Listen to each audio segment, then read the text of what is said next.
Hello and welcome to the class.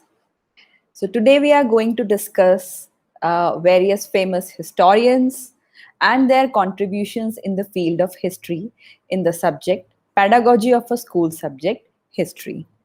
And the learning objectives for today's class is to understand the contribution of historians in writing history, how the history is written, and to classify the works of various historians in different phases of history, whether it is ancient, medieval, modern, European, etc., to appraise the various sources used in developing history by the historians. Because it is not an easy task to write history, it needs evidences and it needs proper process to write down the history.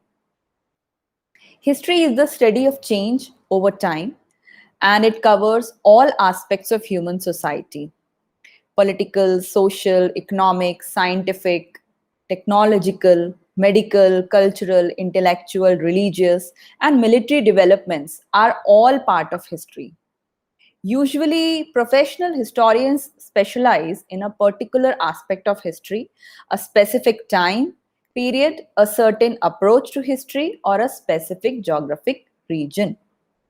Historians who write history emphasize the value of primary sources, direct sources, that is, those sources actually dating from a particular time period, while understanding the limitations of such sources. So, recorded history or written history is a historical narrative based on a written record or other documented communication. It contrasts with the other narratives of the past, such as mythological, oral, or archaeological traditions. And for broader world history, recorded history begins with the accounts of the ancient world around the fourth millennium BC, and it coincides with the invention of writing. So, before the writing was invented, the history was only recorded, passed orally. For some geographical regions or cultures, written history is limited to a relatively recent period in human history because of the limited use of written records in those regions. Moreover, human cultures do not always record all of the information relevant to later historians, such as the full impact of natural disasters or the name of the peoples. Recorded history for particular types of information is therefore limited based on the types of records which are kept. Because of this, recorded history in different contexts may refer to different periods of time depending on the topic. So, the interpretation of recorded history often relies on historical method or the set of techniques and guidelines by which historians use primary resources and other evidences to research and then to write the accounts of the past, as history is known as the record of the past. The question of the nature and even the possibility of an effective method for interpreting recorded history is raised in the philosophy of history as a question of epistemology, whether the written records which we have received or founded are correct or not, it is based on evidence or not. So this is how the historians follow the process of evidence collection, and then only they try to write down the history. The study of different historical methods is known as historiography, which focuses on examining how different interpreters of recorded history create different interpretations of historical evidence.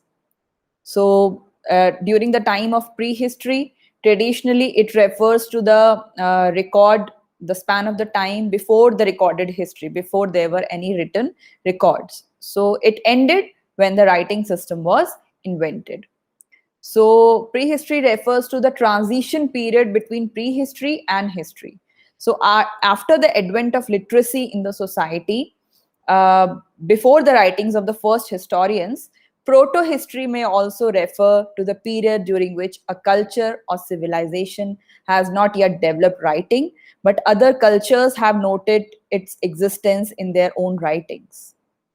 So this is how the role of historians is very much important in writing down history. A historian is a person who studies and writes about the past and is regarded as an authority on it. So historians are concerned with the continuous methodological narrative and research of past events as relating to the human race. So as well as the study of history in time. So, if the individual is concerned with the events which are going on according to the written history, the individual is a historian of prehistory, if there were no written records, as we have discussed. So, historian is has become a professional occupation in the late 19th century as research universities were emerging in Germany and elsewhere in Europe. So this is how the historiography came into being. So understanding the past appears to be a universal human need, and the telling of history has emerged independently.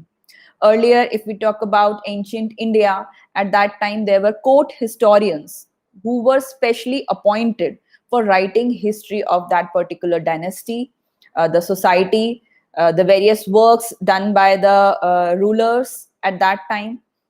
But sometimes it is not considered valid or based on evidences, because sometimes the historians were influenced by the rulers and they tried to praise the rulers. But there are certain incidents which are compared with the other history which has been written by other people in the same geographic location or the contemporary locations, and this is how the history which have evolved before us has come to us. So periodization has been done by the historians is just a convenient form of broad organization, especially useful for course listings in university catalogs and subject headings in library catalogs.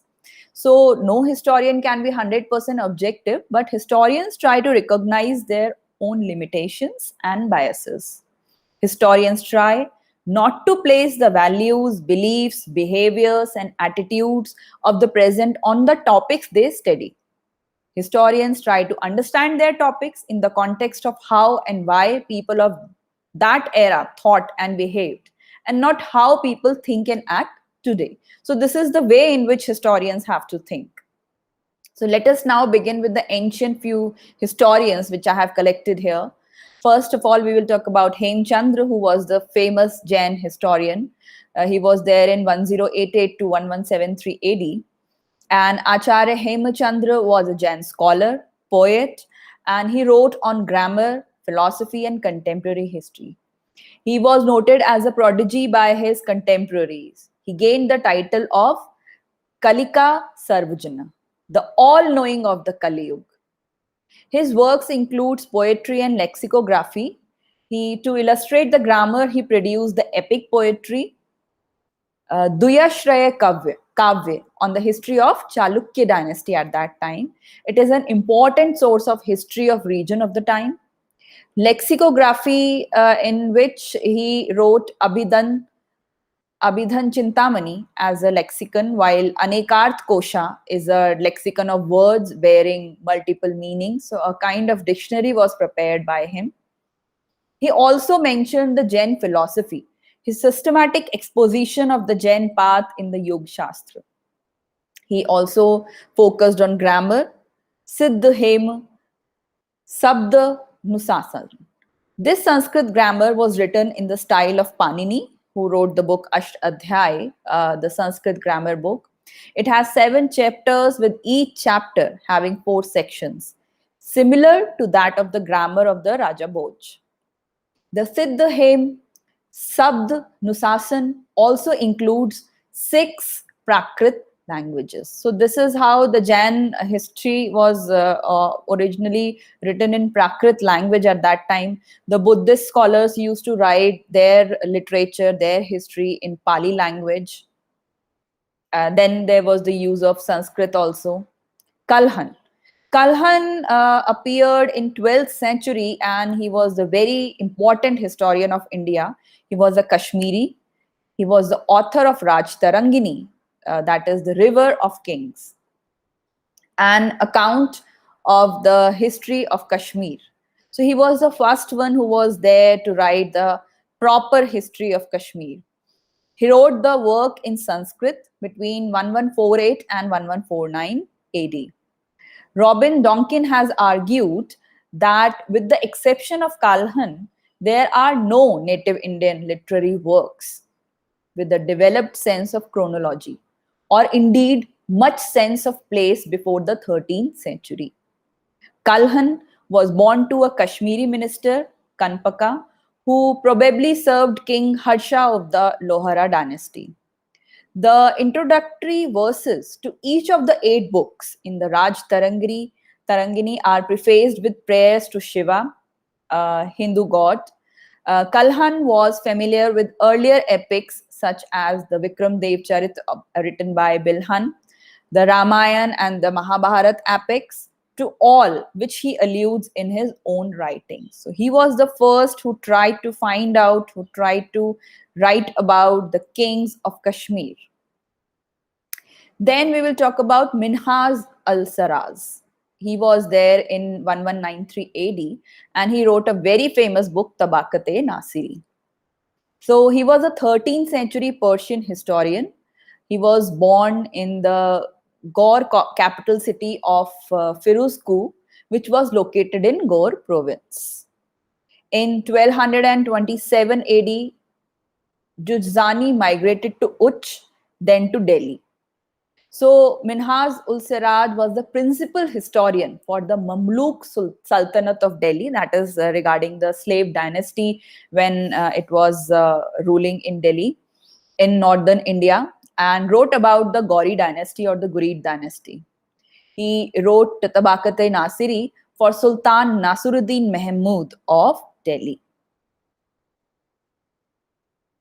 Then we talk about Ziauddin Burni, who was there from 1285 to 1357 AD. He was a Muslim political thinker of the Delhi Sultanate, located in present-day North India, during the times of Muhammad bin Tughlaq and Firoz Shah's reign. He was best known for composing the Tariq-e-Feroz Shahi, a work on medieval India, which covers the period from the reign of Ghiyasuddin Balban to the first 6 years of reign of Firuz Shah Tughlaq, and Fatwa-e-Jahandari, which gives detail about the caste system among Muslims in South Asia. So he was here at the time of Tughlaq dynasty, and he wrote about the Tughlaq kings. Now we will talk about the world historians of ancient times. First of all, we will talk about Herodotus, who was a contemporary of Socrates, and he is also known as the father of modern history. So, father of history, he was an ancient Greek scribe. He was not the first person to write about past events, but his writings are the oldest we have on record that can be recognized in present world. He used the historical method when he conducted his research, and in an early form, he was born in Helicarnassus around 480 BC. He traveled in other lands, including Egypt, and collected information firsthand. He systematically gathered documentation and interviews to form the basis of his master work, which was known as the Histories. While Herodotus introduced the idea of systematically gathering information and fact-checking so that a reliable, neutral kind of narrative history can be produced. So he was not without faults. Due to limitations on communication, travel, and science, he does rely on myth or legend on occasion. But by taking a new approach to writing history, he introduced the idea that history should be neutral and fact-based, and not merely another form of fictional storytelling. So this is the reason why Herodotus is known as the father of writing history. Then we will talk about Thucydides, who was at that time only, he was a Greek. He was one of the greatest ancient historians, and he was there around 460 BC to 400 BC. So he chronicled nearly 30 years of war and tension between the two Greek cities, Athens and Sparta. His book, History of the Peloponnesian War, set a standard for scope, concision, and accuracy that makes it a defining text of the historical genre. He relied on the testimony of eyewitnesses and his own experiences as he was a general during the war. Though specific in detail, the questions he addressed were timeless. What makes nations go to war? How can politics elevate or poison a society? What is the role of a great leader or a great democracy? Because at that time in Greek politics, the democratic principles were followed, and the form of government was democracy. So this is given by the Greeks, the format of democracy to us. Then we will talk about Leopold von Ranke. He is considered as the father of modern and professional history. Ranke professionalized the field, taking it out of the hands and returning to the idea that history should be neutral and serve an educational purpose. He was a professor who brought history into the mainstream of the university classroom, and in his remarkable work, A History of the Latin and Teutonic Peoples from 1494 to 1514, he relied on a wide variety of published sources, more so than most historians. He conducted exhaustive research to bring the most complete version of the Protestant Reformation in Germany. He popularized the idea that history should be based on government documents, records, and treated it more like a science, where evidence needed to be cited and arguments proven through means that could be repeated by others. Ranke's vision of history as a science died out somewhat in the 20th century, but today, there remains a large contingent of historians who believe their arguments can be definitely proven through documents and other written anthropological or artistic evidence. So, this is the reason why he is known as the father of modern and professional history. Then there is Bede as historian. He wrote a remarkable chronicle on the history of the Christian church in Great Britain. At the time, Bede wrote lists and annual records were the primary means of conveying historical knowledge. This meant there was little room for narrative or lessons. Bede's Historia Ecclesia Gentis Anglorum, the ecclesiastical history of the English people, marked a return to the ancient narrative style of history. It is a remarkable work of history that has been central to many discussions about British identity and history. It gives the details of the discovery of Britain by Julius Caesar until the 8th century AD. It is one of the primary sources of information on England during this time. By focusing on religion among kings and leaders, it necessarily makes religion seem most important among ancient and early Middle Age England. Bede's contribution to historiography is the idea that history is a series of events that gradually improve the world. It carries with it an idea that as history advances, so does the civilization. The next historian is Plutarch. He was the Greek biographer and essayist known primarily for his parallel lives and Moralia. He is classified as a middle Platonist. Plutarch's surviving works were written in Greek but intended for both Greek and Roman readers. Now we will talk about some modern Indian historians. Let us now talk about Jadunath Sarkar. He was there in 1870 till 1958.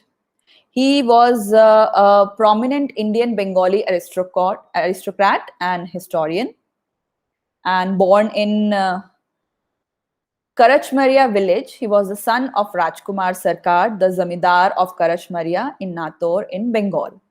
Sarkar basically concentrated on the military tactics and sieges and the wars which were fought in India at that time. So Jadunath Sarkar basically wrote history about Bengal area and the wars which were as earlier the Bengal was considered as the place of the center of the Britishers. So at that time or earlier people also. So he tried to find out about the various strategies which were adopted at that time. So these are the books which were written by Jadunath Sarkar. A History of Jaipur, The Fall of the Mughal Empire, that was written in 4 volumes. Military History of India, The House of Shivaji, The Rani of Jhansi, Famous Battles of Indian History, Chronology of Indian History, History of Aurangzeb in 5 volumes, Mughal Administration, Shivaji and His Times, Anecdotes of Aurangzeb, Studies in Mughal India, India of Aurangzeb, A Short History of Aurangzeb, A History of Bengal. So by the names of these books, we can say that we can see that he was mainly focused on the military techniques, strategies, sieges, which were taken out by various dynasties of their times. Now we will talk about B.A. Salitor, another Indian historian. Bhaskar Anand Salitor, better known as B.A. Salitor, was a well-known Indian historian from Bangalore, Karnataka. The contribution of Salitor to historical research are many and multifaceted. He has written a number of books and almost 100 research papers on various aspects of Indian history and polity. He is credited to be the first scholar in Karnataka to use inscriptional evidence for historical research. He was the first scholar to prove the fact that the Vijayanagar Empire was established by Kannadigas. His thesis on the social and political life of Vijayanagar was a trendsetter, and later scholars have added little to his work. This monumental work studies the administrative patterns of the revenue department and the modes of regional and central administration in great detail. Now we will talk about Sumit Sarkar, another modern Indian historian. He is an Indian historian of modern India and he is the author of Swadeshi movement in Bengal. As an historian, his concerns range from Bengal's Swadeshi movement and its social exploration of issues related to the Indian national movement. The Adivasi movements that interacted with it, gender, popular culture, and communalism. So these were the areas which were focused by Mr. Sumit Sarkar. So the next historian is Mr. Satish Chandra. Satish Chandra is an Indian historian whose main area of specialization is medieval Indian history. And here are certain selected books written by Satish Chandra. The 18th Century in India, Its Economy and the Role of the Marathas, the Jats, the Sikhs and the Afghans, Essays in Medieval Indian Economic History, New Delhi. He wrote The Indian Ocean, Explorations in History, Commerce and Politics, Mughal Religious Policies, the Rajputs and the Deccan, Historiography, Religion and State in Medieval India, Medieval India from Sultanate to the Mughals, Parties and Politics at the Mughal Court, 1707 to 1740, Essays on Medieval Indian History, State, Pluralism and the Indian Historical Tradition, State, Society and Culture in Indian History. So basically his main area of focus in writing history was the medieval India. Then we have heard about the very, very famous historian, that is Romila Thapar. She was born in 30th November 1931. So no discussion can be complete without talking about the Mrs. Romila Thapar. She is an Indian historian whose principal area of study is ancient India. She is the author of several books, including the popular volume A History of India. And she has worked as an emeritus professor in JNU in New Delhi. She has twice been offered the Padma Bhushan Award, but she has declined both times. She has received various honorary degrees from universities in England, to name a few. Her research interests are basically the social and cultural history of early India and historiography, both the modern perspective of writing, the history of early India, as well as the manner in which history was recorded in the early past. And she stresses on the need to be aware of one's biases when writing down history and studying Indian history as a social science instead of Indology. She has been offered and refused the Padma Bhushan we have discussed. She has an interest in the social and cultural history of ancient India. She has used comparative method to study similar societies with the evidence, both literary and archaeological sources. Other sources include linguistic, ethnographic, and other fields of Indology. Now we will talk about Barun Dey. Barun Dey was an Indian historian. He served as founder director of the Center for Studies in Social Sciences, Calcutta, and Maulana Abdul Kalam Azad Institute of Asian Studies, which is located in Calcutta, and as the honorary state editor for the West Bengal District Gazetteers. He was chairman of the West Bengal Heritage. Dey's research spanned from early to late modern periods of Indian history. He was also concerned with the national movement. His popular book is Freedom Struggle. It has been co-authored by Bipin Chandra and Amlesh Tripathi, but it was censored by the new central government that came to power in India in 1977. Now we will talk about Bipin Chandra. He was born in 1928 and passed away in 2014. He was an Indian historian who specialized in economic and political history of modern India. He is the professor of modern history at Jawaharlal Nehru University. He specialized on the Indian independence movement and is considered a leading scholar on Mahatma Gandhi. He wrote and authored several books. Some of the textbooks have been prescribed in the history syllabuses of Indian schools for a longer time. Then we talk about the most famous historian, Irfan Habib. He is an historian of ancient and medieval India, and he follows the approach of Marxist historiography. He is well known for his strong stance against Hindu and Islamic fundamentalism. He has authored a number of books, including Agrarian System of Mughal India, that was from 1556 to 1707. Then there is Ram Charan Sharma. Ram Charan Sharma or R.S. Sharma was an eminent historian and academic of ancient and early medieval India. He taught at Patna University and also Delhi University and was visiting faculty at University of Toronto. He was also a senior fellow at the School of Oriental and African Studies. His large body of work covers a wide range of fields and yielding a number of rational insights that has made him a significant figure in Indian historical studies. And Guha was valued as one of the major historians of the late 20th and early 21st centuries.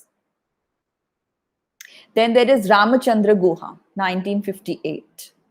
Ramachandra Guha is an Indian historian and writer whose research interest includes environmental, social, political, and cricket history. He is also a columnist for the Telegraph and Hindustan Times newspapers, a regular contributor to various academic journals. Guha has also written for the Karwa and the Outlook magazines. Now we will discuss about the famous European historians and their contributions. First of all, we will discuss about the Friedrich Max Müller.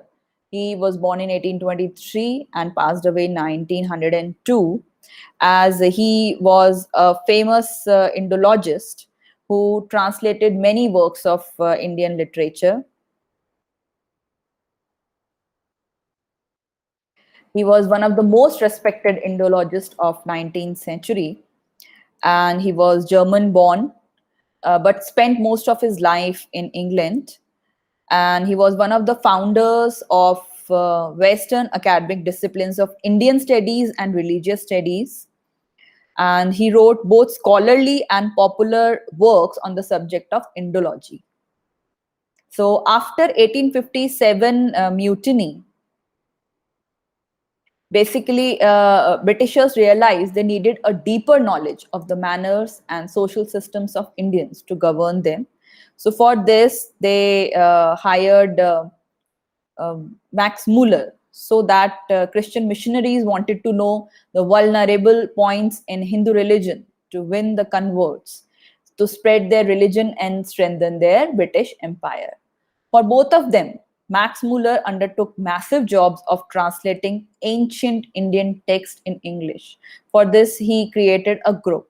He published 50 volumes under the Sacred Books of the East series, and which even included some Chinese and Iranian books. And his most important writings were on the subject, which included essays on the science of religion.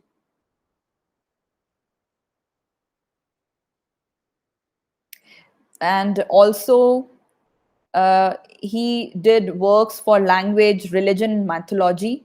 And his work of interest was mainly the Sanskrit philology and the religions of India. Then we talk about Sir William Jones. He was the civil servant in East India Company. He translated Abhigyan Shakuntalam into English. He set up Asiatic Society of Bengal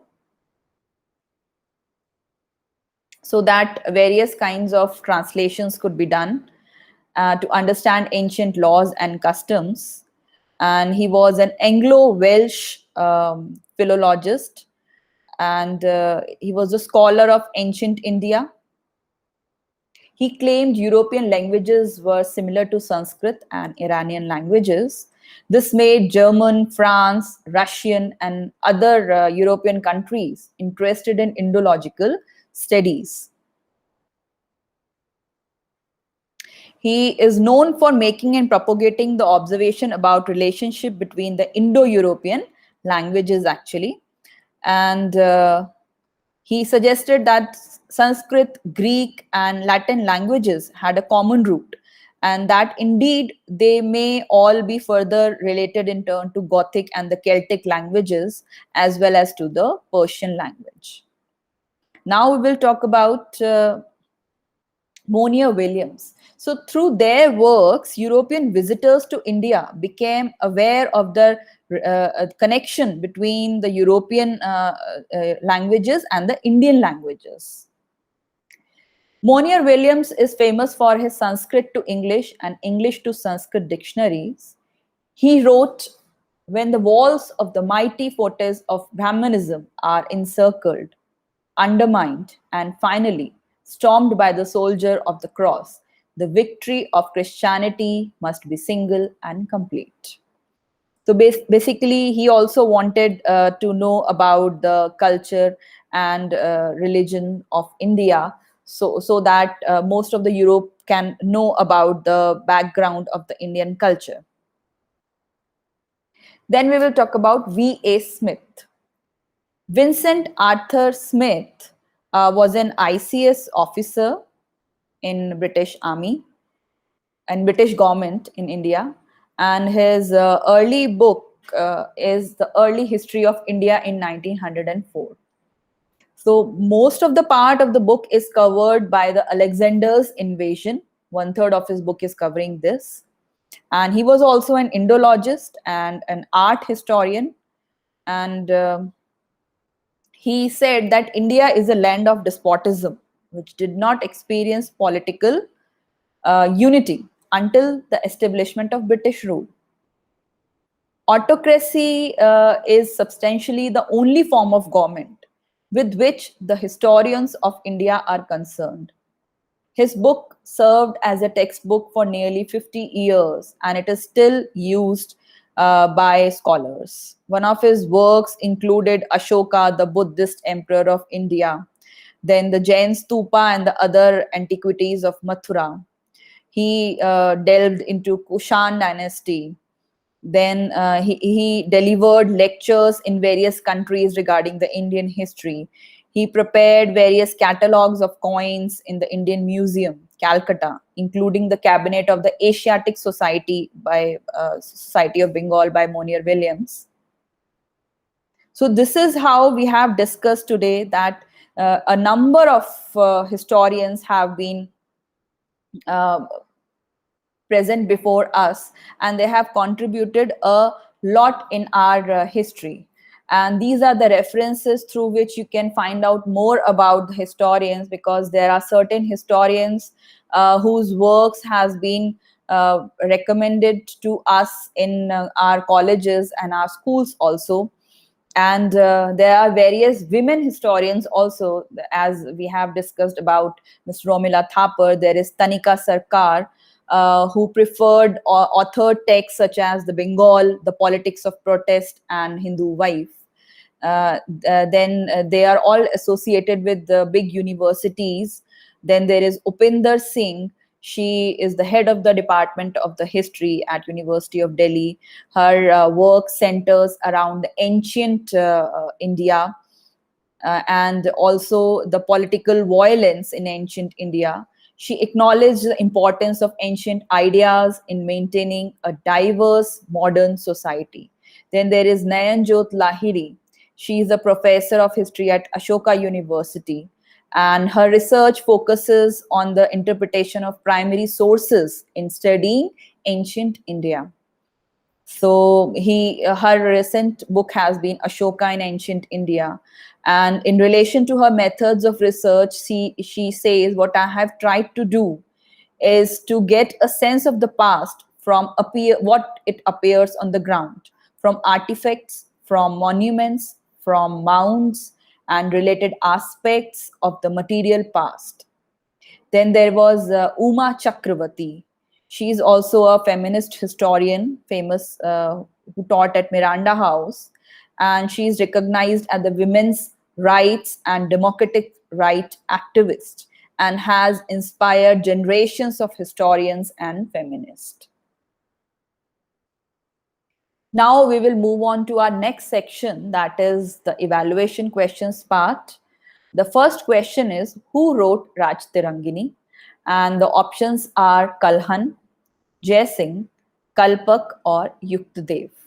And here we can see the answer is Kalhan, as Kalhan was the first historian who tried to write about the kings of Kashmir and the various dynasties of Kashmir. And this book has been written in Sanskrit. Next question is, who was the author of Kitab ul Hind? And the options are Minhaj us Siraz, Multani, Ziauddin Burni, Al-Burni. The options out of which we have to find out that who is the author of Kitab ul Hind. And the correct answer is Al-Burni. Al-Burni was the person who first of all wrote about India, the first one in the medieval history who tried to write about India in Kitab ul Hind. Next question is, which of the following is not correctly matched? The options are Abdul Qadir Badauni, whether he wrote Kitabul Ahadish, Muhammad Hashim Khafi Khan, Muntakab ul Labab, Jahangir, Tujuke Jahangiri, Sikandar bin Muhammad bin Khan, Tughlaq Nama. And the correct answer, the one which is not correctly matched, is Sikandar bin Muhammad bin Khan, Tughlaq Nama, as Tughlaq Nama was written by Amir Khusro in 1321. He began to write a historic book named Tughlaq Nama, Book of the Tughlaqs, about the reign of Giyat al-Din Tughlaq and that of other Ghiyasuddin Tughlaq and that of other Tughlaq rulers.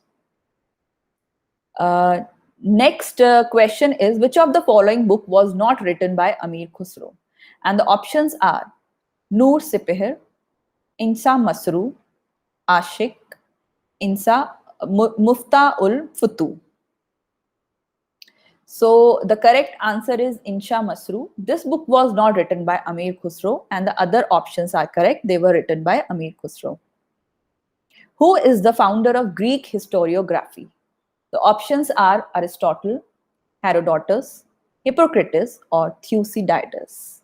So the answer is Herodotus. He lived in the 5th century BC and he is known as the father of history. This is the reason because he wrote history based on the various accounts of the eyewitnesses, based on evidences. So this was the first time the history was written in this way.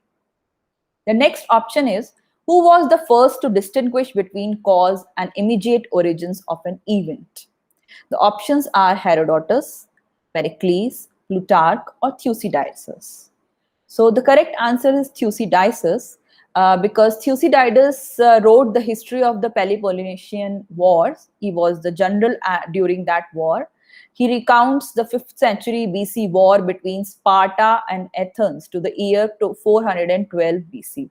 So it took almost many years to end the war between the warring cities of Greeks, that is Sparta and Athens. The next question is, the Peloponnesian War was fought between which cities? The options are Athens and Macedonia, Carthage and Athens, Sparta and Carthage, Sparta and Athens. So this we have discussed just now, that the Peloponnesian War was fought between the cities of Sparta and Athens.